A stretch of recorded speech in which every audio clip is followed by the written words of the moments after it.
লাল হবে তো ভাই ইনশাআল্লাহ। ইনশাআল্লাহ দেখা যাক কি হয়।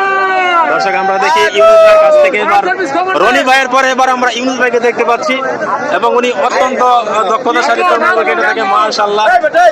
আপনারা একটু নিজ চোখে দেখেন আসলে মধু মধু রসমালাই রসমালাই আরেকটা দর্শক একের পর এক কিন্তু তরমুজ যাকে যাকে বিক্রয় হচ্ছে এই মুহূর্তে কারওয়ান বাজারে।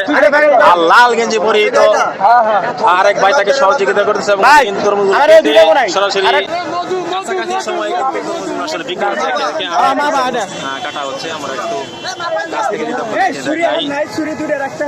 মাশাআল্লাহ ইউনুস ভাই কিন্তু তরমুজটি কাটতেছে বিশাল আকারে, প্রায় 10 কেজি ওজনের একটি তরমুজ। তো আমরা এখন দেখবো তরমুজটি লাল কিংবা সাদা, সরাসরি আপনাদেরকে এখন দেখাচ্ছি। আরে বাহ, চমৎকার।